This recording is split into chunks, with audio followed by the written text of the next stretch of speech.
Bismillahirrahmanirrahim. Бүгінгі сабағымыз Құрайш сүресі екен.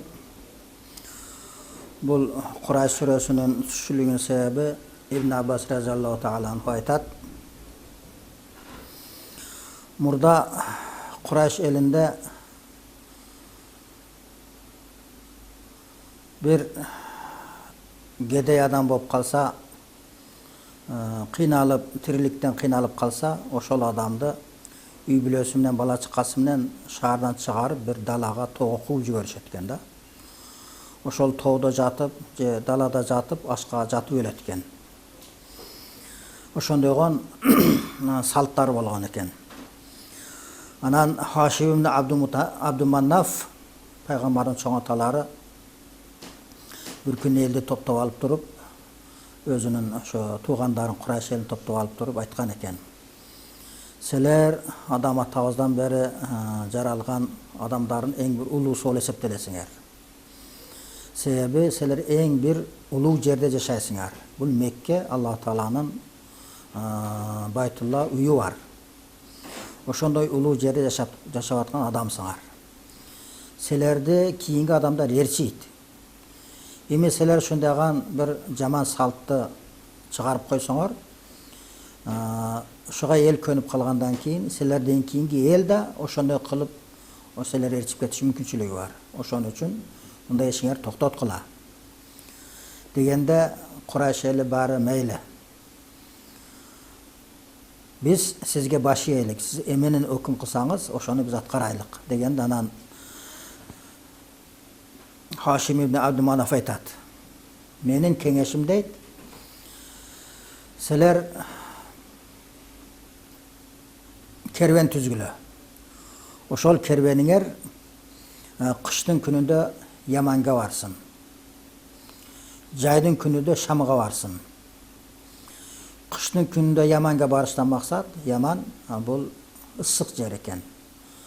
Ысык, суук күндөрү, кыштын күндөрү ал жакка барсаңар, кыйналбайсыңар, ысык болот.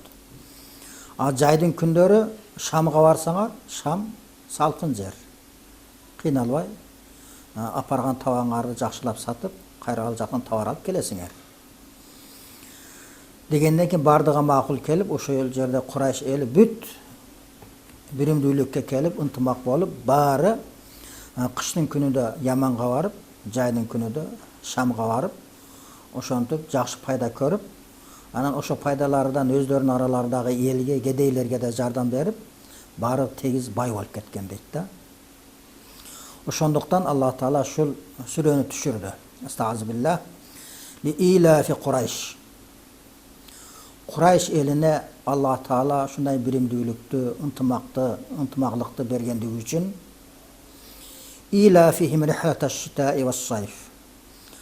Алардын ынтымактыгы, биримдүүлүгү эмнеде? Кышта кервен түзүп Яманга барышат эле, жайында кервен түзүп Шамга барышат эле. Ушул эки жака барууну булар өздөрүгө көнүгүш кылып алган эле. Биримдүүлүк болгон эле. Бири тияка барам десе, бири бияка барам деп талашпайт эле. Шуну Аллах Таала биримдүүлүктү алардын жүрөгүгө салган эле. Фал я'буду рабба хазал байт. Ошондуктан Аллах Таала буйруп атат, силер шу Байтулланын Раббисине сыйынгыла. Алар ошентип бутка сыйынат эле да ол кезде. Аллах Таала айтып атат. Аллах Таала силерге ушунчалык биримдүүлүк берип, ушундай ынтымак берип, шунун үстүнөн силер байып атасыңар. Ошондуктан силер бутка сыйынбай, манагы Байтулланын Раббисине сыйынгыла. Себеби силердин жүрөгүңөргө ушул ынтымакты, биримдүүлүктү Аллах Таала берип атат го. Ошондой болгондон кийин Аллах Таалага сыйынгыла. Аллази ат'амахум мин жу'. Ал Аллах Таала силерге тамак берди ачкачылыктан. Ошол жылдары ошол эл аябай ачкачылык болуп, чөп чар жеп, кала берсе сүйөктөр да терип майдалап жеп жүгүргөн экен да.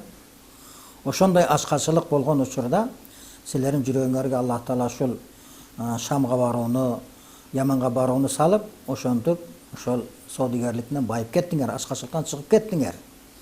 Ва аманахум мин хауф. Жана силерди Аллах Таала ушундай коркунучтан сактап калды. Ал коркунуч ошо пайгамбарыбыз төрөлө турган жылы Yamandan padşası şu Mekke'ni buzavuz dep filminen kelip, akır Allah Taala asmandan kuşları jönötüp, oşo kuşlar oşol askerdi atıp taş menen jok kılıp bergen. Oşondoy korkunçtan silerdi Allah Taala saktap kaldı. Je bolbosam al korkunç degeni misali kerven Saudigerlikке başka şaharga jönögöndө jolda karakçılar joldorin tosup büt maldарын tonop alat эле. Бирок şu Mekke'den bargan kervenge hiç kim тийбейт эле. Себеби булар Mekke'den келатат. Mekke ıyık jer, al жерде жашаган адамдар да ıyık адамдар деп тийбейт эле hiç kim. Karakçılar тийбейт эле. Ana şonday karakçıların korkunçudan Allah Taala siler sактап kaldı go. Oşonluktan siler şu Baytullah'ın Rabbisine sığıngala dep Allah Taala şol süreni düşürgen eken.